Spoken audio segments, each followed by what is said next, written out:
Ska vi se, ja, den är igång. Okej, välkomna till dagens andra seminarium i våran Värt att veta-serie. Det här kommer att gå av stapeln på engelska, so I switch to English when I present Peter then. So we're happy to have Peter Holmgren here. He's the Director General of CIFOR, the Center for International Forestry Research in Jakarta, Indonesia. And we will hear a speech about forestry, sustainable development and everything. So, Peter. Yes, thanks, Göran, and it's a great pleasure to be back here. Many old friends and colleagues and professors too.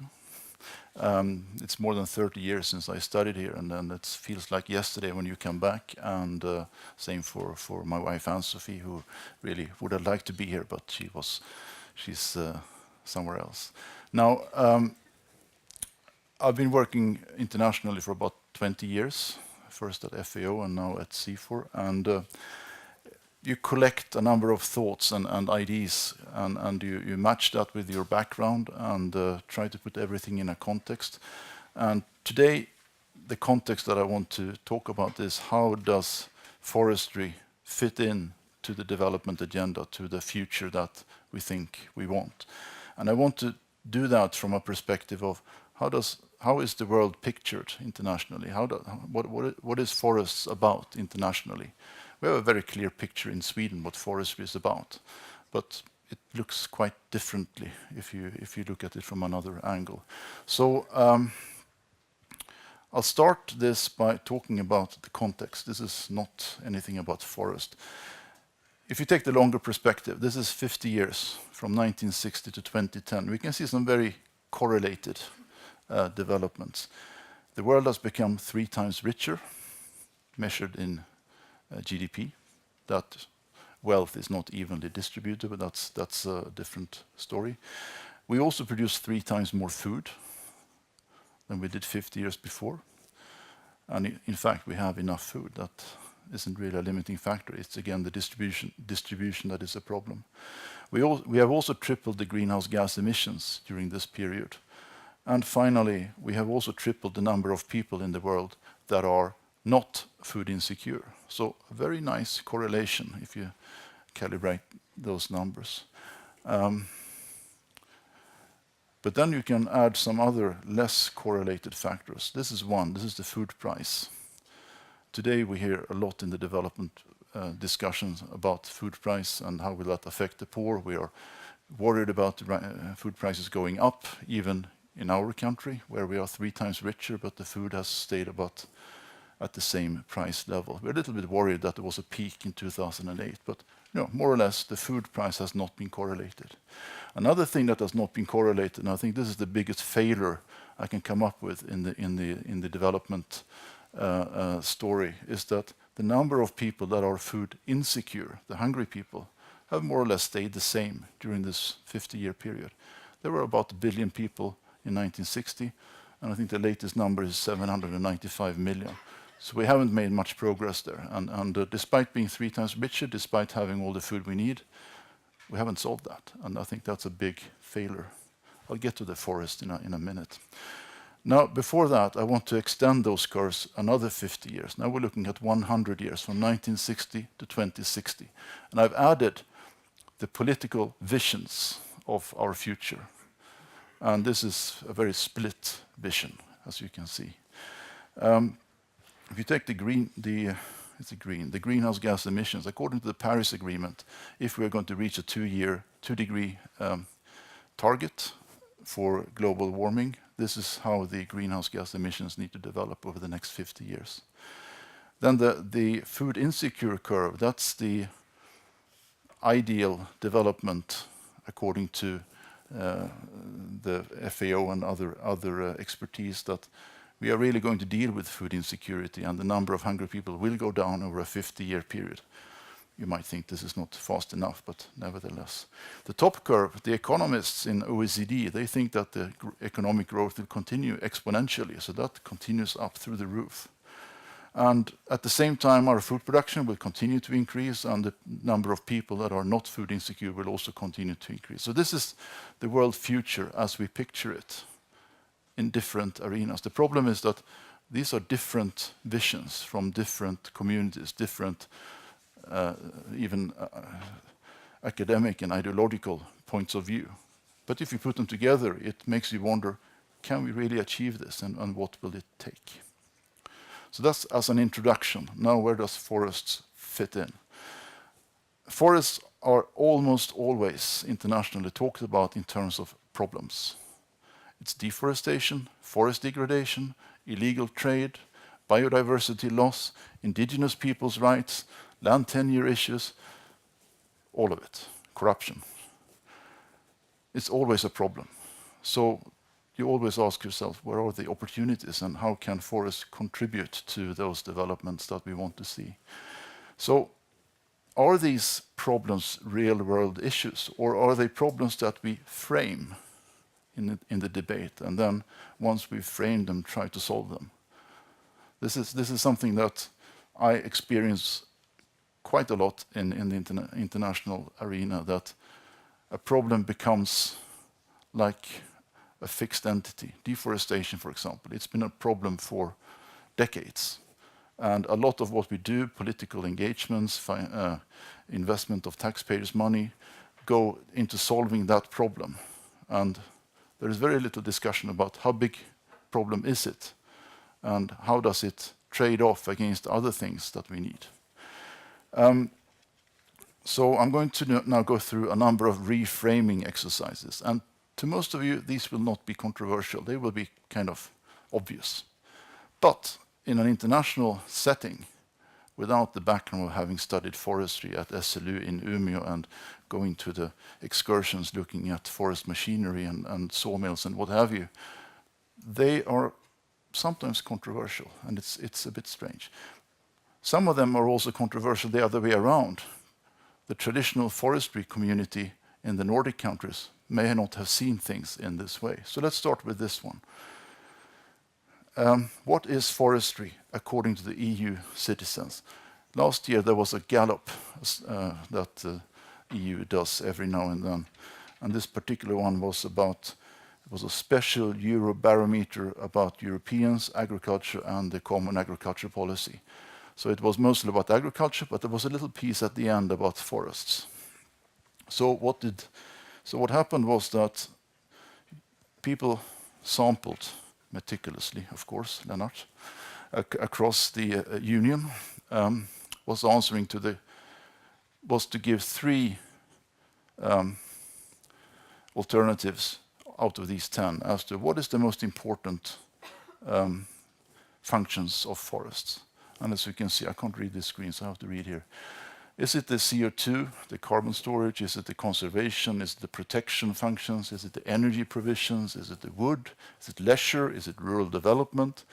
Is it all of the above, or none, or don't know?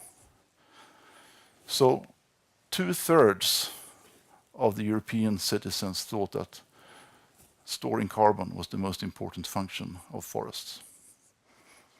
Bit high, I would think. And only 22 had put wood as one of the 3 factors that they thought were most important. This Gallup can also be broken down by countries. This is what Sweden and Finland responded. In Sweden, 78% thought that the most important function of the forest is to store carbon. And only 28 thought wood was one of the 3, and 19 thought that energy was one of the 3. I thought Sweden was still a forestry country. Finland, on the other hand, ranks very differently, and they show the highest appreciation of energy and wood being important forest functions. So why is this? Anyway, let's go into the framing exercise. They do not sum to 100. No, they got 3 choices, so they sum to 300. First framing exercise: forestry is not about trees, it's about people, and it's only about trees insofar as they serve the needs of people. This is a statement by an old FAO forestry officer. It's maybe not the usual perspective in this country, but I think it's a very important one. Second framing exercise. Oh, that's the wrong button, that's why. The atmosphere. Yes, we have a problem, a big problem. We are emitting 100 megatons of carbon into the atmosphere every day. We have to fix this, there's no doubt about it. We need to take serious measures in all sorts of sectors. So we hear a lot about this problem. What we don't hear so much about is the opportunity. 15 times as much, 1,500 megatons of carbon gets sequestered in the world's biosphere every day. And this is, of course, the beginning of all our value chains related to food and renewable materials. We very seldom hear about this side of the equation. So of course we need to solve the left one, but you realize that the right one includes a lot of opportunities, including to fix the left one.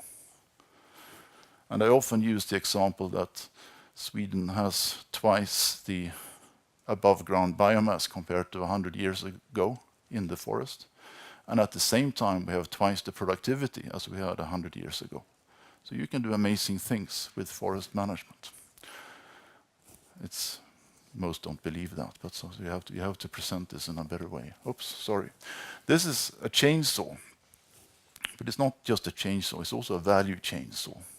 Chainsaws are often used as the evil in publications. NGOs use it on the cover. We've done it too. We're not an NGO, we're an international organization.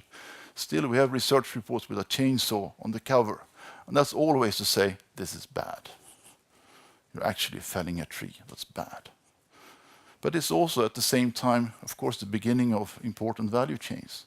So these two perspectives are not always there. And this is one of the examples. Doesn't really surprise anyone in this room, but it took me some time to convince my communications director that I should use this slide, because he thought it was politically sensitive. Anyway, the next one. We always hear about tree losses. You go to Global Forest Watch, the world loses 18 million hectares of trees every year. And I thought, well, you don't really only lose it. A well-harvested tree is actually not a loss, it's a gain in renewable materials and in sustainable landscapes. Different framing, different perspective. Thirdly, now we're back to fires. The previous presentation was about fires. This is a picture over Sumatra in 2015 when we had the worst fires in many years. We have fires every year, but 2015, as you may know, was a year of the El Niño, so the conditions were dry. These are peatlands, and when they catch fire, you get a lot of smoke. And because Singapore is downwind, usually, actually it's the other way around here. Singapore is down here. But since Singapore is downwind from Sumatra, you always hear a lot of noise from the Singaporeans who don't like the smoke. And so these fires get a lot of attention. I made the point that these are not forest fires, because they are not there for whatever forest management reason, or because the fires have not been managed, so they burn instead. They are there because of agriculture. So these are all agriculture fires. They're done to clear the land, they are done to regenerate, they are done, and sometimes they escape and you have unintended fires on the side and you get lots of smoke. So yes, this is a problem. But they are agriculture fires. Now, the framing exercise here is about what's the problem. Well, in the northern hemisphere, the rich countries, the headlines about these fires, at least in the beginning, were about the CO2 emissions and also some parts about conservation. Remember now that this was about 3 months before the Paris negotiations. Everybody was talking about climate change. There was no Trump, there was no Brexit. Everybody was talking about the Paris Agreement. Then everybody stopped when Trump came and Brexit came. So now nobody's talking about it. But that's a different story. At this time, climate was at the top of the media. And what could you read? You could read how Indonesia's fire makes it the biggest climate polluter. It's in Bloomberg. This is a major media. Southeast Asia haze crisis, a crime against humanity, CNN. How to save Indonesia's forest, New York Times. emits more CO2 than the UK, The Guardian. Orangutans at risk, BBC. Carbon emissions, again, Canada Free Press. And I like this one. Singapore's Formula One race is threatened.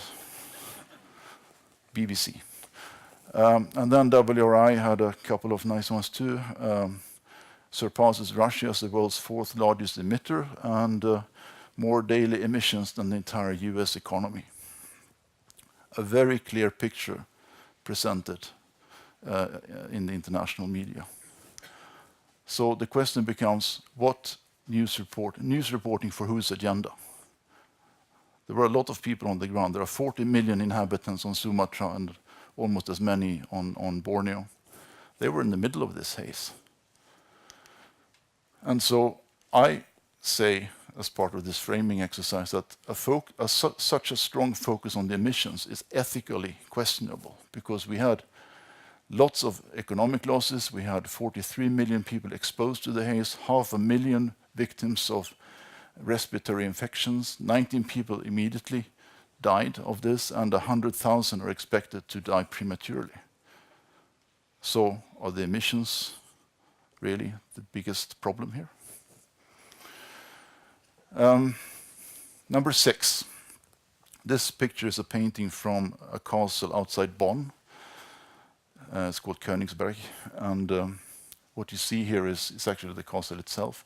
And you see the river Rhine flow through the landscape, and you see the hills and mountains in the background, and a very open landscape. Probably looked, this is around 1800, so probably looked like big parts of Europe at the time. Lots of agriculture going on, lots of grazing going on, not so much forests left in those hills anymore. I was here for a conference last summer, so I saw this painting, so I took a picture of that, and then I walked out on the terrace and I took a picture in 2016 with the same hills and the same landscape. And of course, same story as we hear from Småland, say. Lots of changes in that landscape, typically more forests, more trees all over the place. And the points I want to make here are two. One is that there are a lot of dynamics going on in landscapes that we don't usually discuss very much. And secondly, if you look at these changes, you need to look long term. We have policies now to halve the deforestation by 2020, and we have the Sustainable Development Goals by 2030. That's tomorrow. We need to have much longer visions about what we want to achieve. I think this is a good illustration of that. Of course, many other things happened here in Germany during these 200 years, not just the increase of tree cover. And then the final one, and this is of course my old favorite topic, having worked in the, what is it called in English? The Department of Forest Mensuration and something like that. Skogshushållningen. Skogsindelningen, biometri och skogsindelning, that was the name before. And then I worked in FAO with the Global Forest Resources Assessment for some years. And I wrote this article on CIFOR's Forest News some time ago. And if you haven't heard the story about the blind man and the elephant, it goes like this, that there was an elephant, and there were 6 blind men who wanted to check out this elephant and provide their assessment. So they all walked up to it, and they checked out different parts, the tusk, the tail, the legs, the side, etc. And of course, each of them came up with a different story. They all claimed that they had the right story, and they started to argue. And this is very indicative of what happens with the global assessments of forests. There are different groups using different methodologies, coming up with different results, and then we argue. So, like the blind man, global forest assessment failed to provide a unified picture of what's going on. For example, how much deforestation there actually is. And just to show one more slide on the deforestation, we see that if you take FAO's FRA reports from 1980 to 2015, there is actually a trend. This trend may be partly political, partly changing data sources, and partly other things. But I would claim that over a period of 30 years or so, we see a steady decline of the loss of forests. at least as a net figure. This is the net change. There is, of course, the gross changes, which is losses in some places and gains in other places. But this is the global net. And in the latest one, we're down to something like 3.5 million hectares per year. That's not very much. If you consider that the total forest area is about 3 billion hectares, so it's 1,000th, 1 promille net change. But this picture is disputed. At the same time, we see dramatic news that, the deforestation is accelerating. From, for example, World Resources Institute, when they published their new Global Forest Watch numbers. It's a very strange situation that we have these differences and argue so much, when at the same time so much has been invested to try and deal with deforestation. So we think we know a lot. We think we know more than we actually do. So I'm the wrong one again. So just to summarize this part of the presentation, there are framings of problems that can be problematic in themselves. One is that we have a very strong focus on environment issues only, whereas, as I said in the beginning, it's about people. It's about poverty, it's about food security, it's about many other things. And yet, and of course it's about the environment too, but we have a very strong bias towards environment in the debate, in the framings. We also have a strong tendency, at least in the international media and storytelling, that it's centralized, it's top-down, it's the global problems more than the local problems. It's the global climate change more than the local livelihoods of people on the ground. We have sector silos and dichotomization. It's still forest on one hand and agriculture on the other. And then we have mining and we have water and we have energy. I was a student when SLU turned 10. And I'm not sure if the divisions between the faculties of forestry and agriculture have changed much since then. We still have this development of communities of practice, of disciplines, of academic subjects, etc.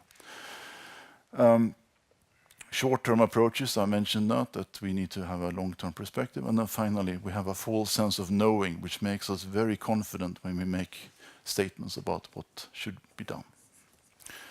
So, what do we do? How do we frame this to discuss the opportunities rather than the problems, to discuss the ways forward?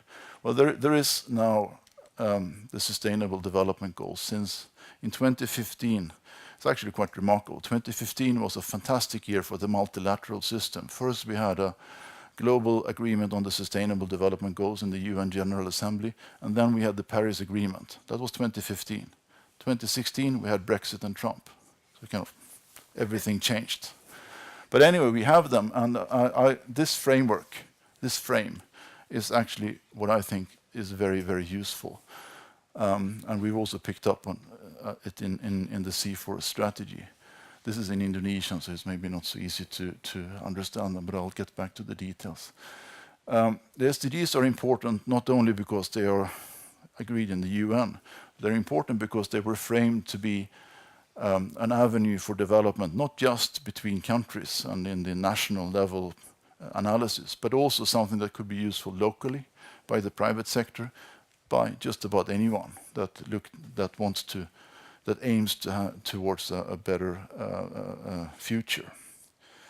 We still need to be careful so that those SDGs are not boxed in. By that I mean that, as usual in the development of these big goals and targets, there is a tendency that each bureaucracy wants to defend their own space.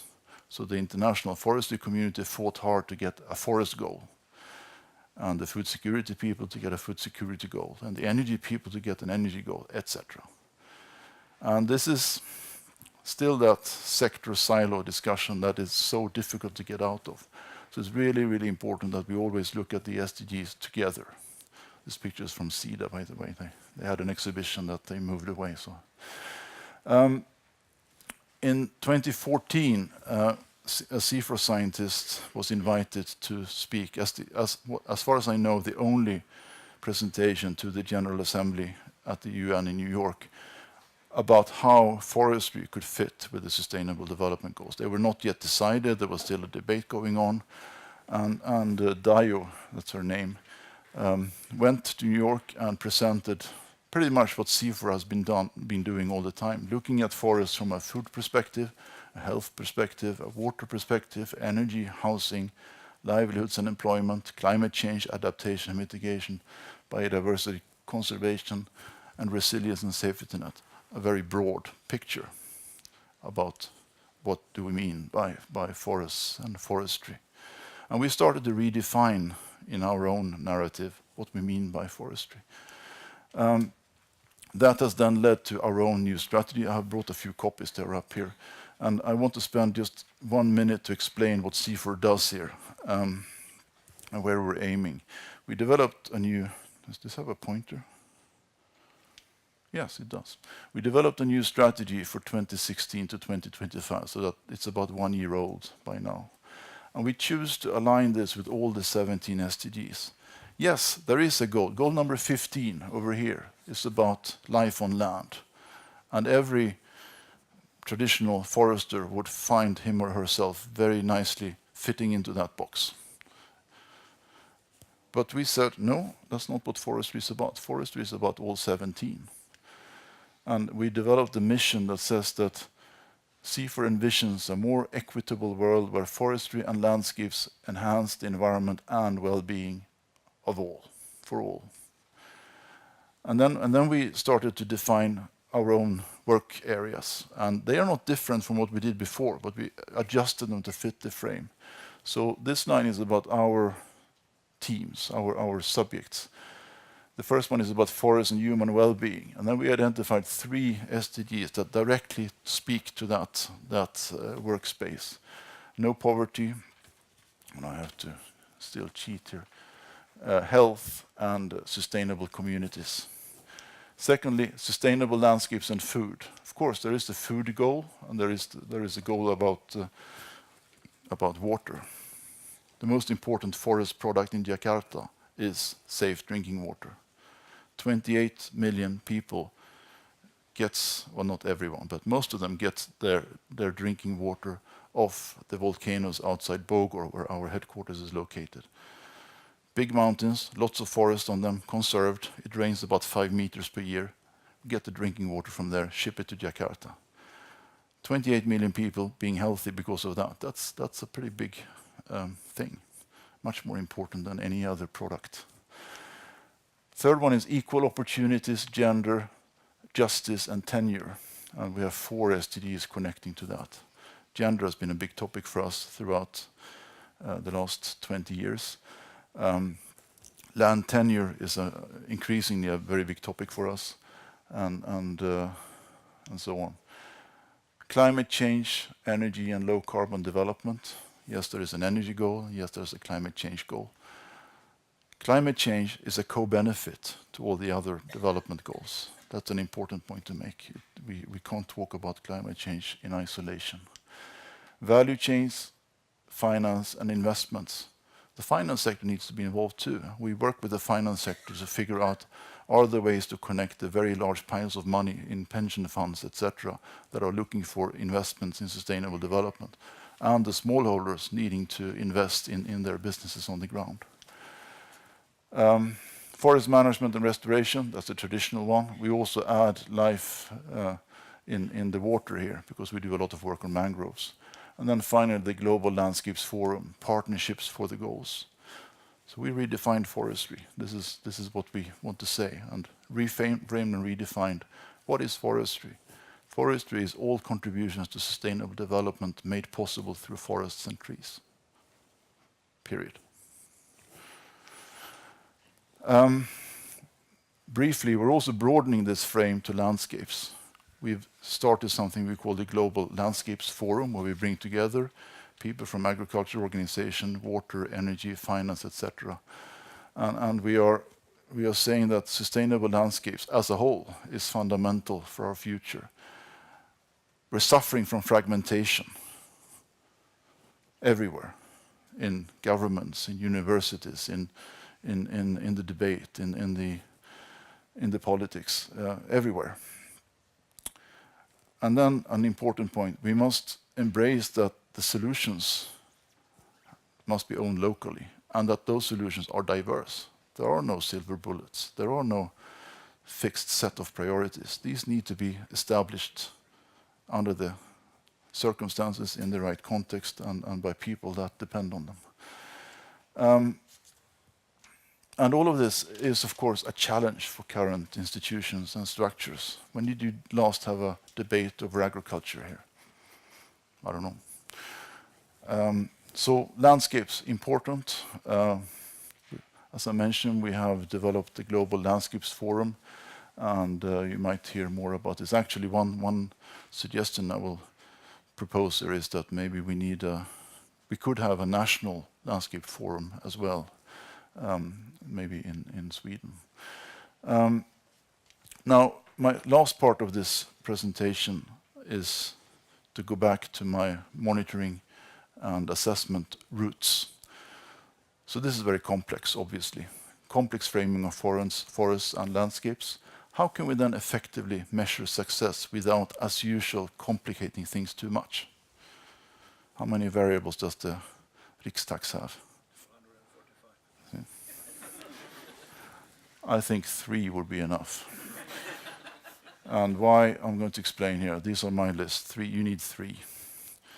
At a very general level, I think we can say enough. And when I say enough, it's enough to explain to anyone why forests are important and what needs to happen by 3 parameters. One is the amount of biomass, vegetation, dead, and soil together. It's even better if you do it for the landscape as a whole. And basically saying that if the trend here is stable or positive, we're probably doing okay. Second, value of primary forest products, marketed and not. Again, if we are able to derive sustainably a stable or an increasing value of forest products, we're probably doing okay. And finally, to add the social dimension to this, if the number of legal conflicts over forest resources is stable or going down, it's probably also going in the right direction. I think we can say enough for a general audience by those 3 parameters. And then, having said that, what happens next is that the biodiversity people jump on you because you can't really say anything about biodiversity by using the biomass. And then I say, no, of course not, and the local conditions are always important, but at the general level, it's okay. There is more biodiversity in a plantation than in a parking lot. And the natural forest usually has more biomass than the plantation anyway, usually. Not always, but usually. You also get issues like, oh, but water, where do you capture water? Well, again, the amount of biomass may not be such a bad indicator overall at a very general level. And then you can add on other topics of special interest, but 3, I think, is a good number. And that takes me to the end of this talk. This is CIFOR. At the top you have the headquarters in our campus outside Bogor. We were established as a result of the UNCED conference in Rio in 1992. We're part of a network of organizations called the CDIR, which work with agriculture, fisheries, food security, forests, etc. And we are an international organization, which means we're not an NGO, and we work globally. The bottom picture is the center of Jakarta, and why I put that there is to show that this is where most of the changes need to happen when it comes to framing the problems. Thank you.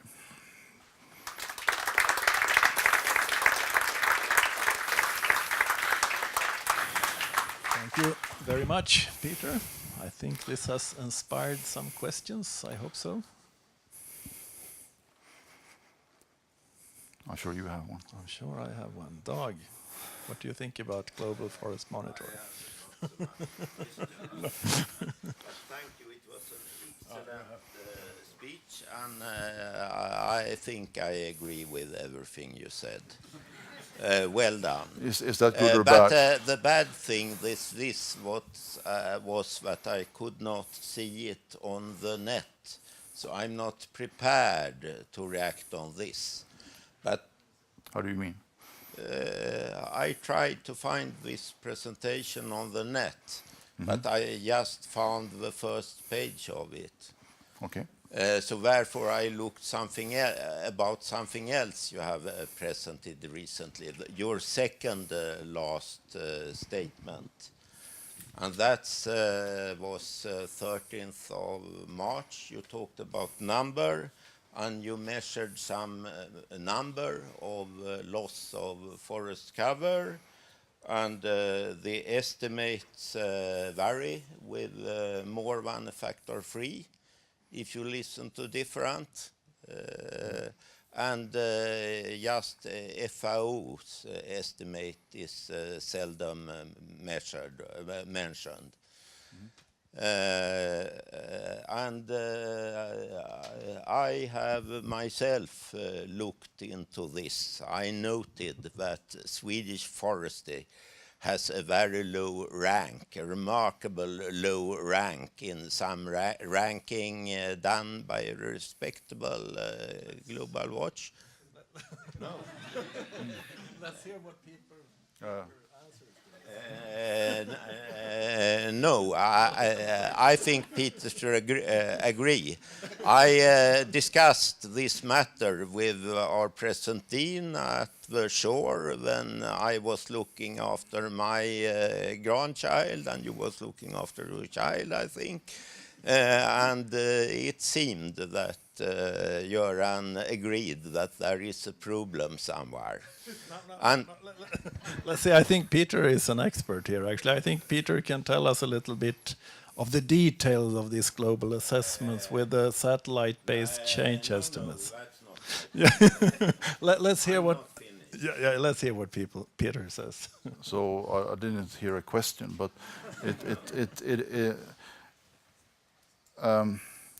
there are different numbers flying around, and there are different reasons for that. One reason is that people just don't understand what they are referring to and using them out of context. Sometimes they do that deliberately to enhance the problems that they want to speak about. Sometimes it's done with political purposes. And sometimes it's due to data sources, sometimes it's because of different methodologies. The issue I see is that there is no real consolidation of the numbers that are flying around and no real respect for referring to the right types of numbers when you want to make a point. Even the World Bank in their own statistical pages refer to deforestation numbers by countries when it's not deforestation numbers, it's the net change. Deforestation is only the loss, then you have gains, and the sum of those is the net change. Even the World Bank does this. We have a major quality problem here, and it's not easy to get it to some consolidated findings. I can say more, but maybe that's enough for now. Maybe might be some other questions. Yeah, some other questions? No, you break me off. That's the bad thing with the faculty. They do not allow a scientific discussion about matter. That's my statement. Okay. It's wrong on the faculty, but I can We can discuss this later, Dag. So we have a question over here. I'm not able to give my message. Before doing that, I'm just cut off. That's the error with the faculty, but it doesn't allow a free discussion. What happens?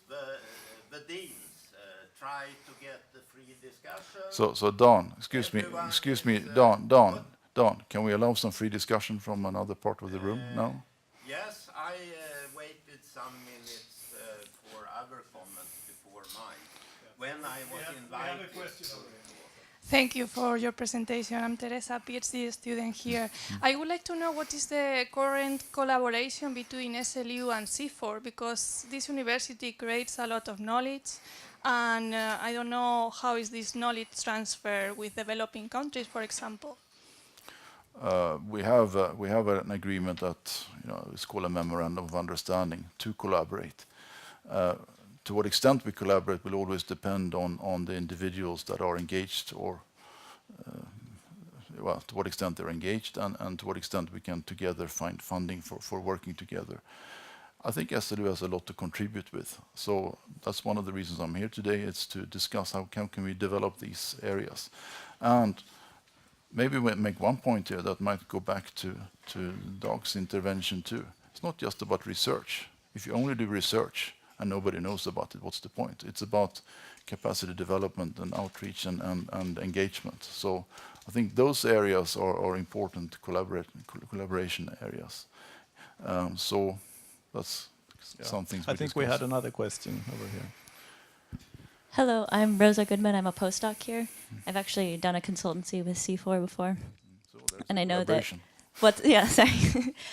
Anyway, I was just wondering, because I've worked on many multidisciplinary projects before, how this transition is going, and if you can give us an example of how CIFOR is operating now with all 17 Sustainable Development Goals in process, because I've worked a lot internationally, and what I see everywhere is a bunch of foresters trained in forestry now running multidisciplinary projects, and I feel like we're a bit ill-prepared for it. Yeah, I'll give you two examples. One is, again, thinking at the landscape level. We do a lot of research that tries to take some more steps in understanding the limitations and the possibilities to plan at the landscape level across sectors. So that we do a lot of research on that, and that, of course, involves people from other disciplines as well. The other example is that the FAO, together with IFAD and WFP, these are the three UN food organizations in Rome. They have together what's called the Committee on World Food Security, which is kind of the uppermost body on food security issues. And they have a theme for each of their conferences. The next theme is on forests. It's this year. For that, they've developed an expert report based on research, and they have had a group working on that, and that has been chaired by a CIFOR person, Terry Sunderland. So this is an example where a forestry organization gets heavily involved with a completely different, if you like, not completely, but quite different topic, food security, and connects what is the connection between forests and food security. And there is a wide array of connections that you might not think about immediately. One of them is wood fuel. 2 billion people need to cook their food. Most of that fuel comes from the forest. Another is water, that I mentioned before. Food security and health go together. A third is direct contributions of forests to food. We do a lot of work on bushmeat. And again, bushmeat is not strange in Sweden, but it's quite strange to debate in some other urban settings. Okay, Dag, please make your point. There are several points. But the first is that you can't trust in what you believe to be true in science of convincing reasons. Before looking into this, I thought that Landsat satellites can tell us about the changes in forest cover in the world. No. The results are severely biased. You can't trust in them. But I trusted in it, so convincing that it is possible. So if I had not dig into the problem, I would have been quite convinced that you can rely on distant analysis flying around the world. No, but that's not the point. I'm sure you agree that you can't trust in science, even if anyone with common sense would trust in it. It can still be worse. But when I looked further into what you write, and the last thing you wrote on the blog, your web, it was that forest science is the best forest science in the world, forest science as a SLU. Then I responded with strengthening the point a little. Umeå is the best city in the world of forest science. I have, of course, it's slightly over-exaggerated, but I have been. It has been verified by the present current deans here and some other earlier deans I have asked. So now we are sitting in the mecca of forest science. But what is essential to forest science? That's discussing results. The deans of the faculty have arranged a site where the deans make different descriptions, and when it's open for comments by the public, the faculty encourage comments. But if you look on 5 last comments, I have always dominated, usually been alone. The frequency of comments by others on me may be once each 3rd month. So, I mean, you are really encouraged from the top to discuss things. But what? No, I discuss. Okay, can I make 2 points? You claim that Umeå is the mecca of forestry research. This is rhetorical. If forestry is all contributions to sustainable development made possible by forest and trees, is Umeå still the mecca? It's a rhetorical question you don't have to answer, but think about it. And then my other point is that debate, yes, you need academic debate. The big risk we have today in the post-truth society where the populism is ruling is that academics try to take on a role that we tell the truth. Or that others say that, oh, let's listen to the science because they tell us the truth. That is a very dangerous position to be in, because then you will just be another actor in the debate and not the academic debate and knowledge development that I think you want to be, but I don't know if you want to be that. And if you end up in that role, the professors and the professor emeritus will just be another set of cardinals sitting on their ivory towers. My point is that scientists are very narrow. They just look at their own results. They can't place them into a context. No wisdom, no overview. They overestimate their own results, which may quite well be non-true. Even Peter Högberg, our rector, told here from this auditorium that I have made mistakes. I have stated things which I would not have stated today. Okay. That's fine. That is the final words for this seminar, I think. Oh, I would, if there are other questions, that is okay. So we have one more question. Thank you, Rob.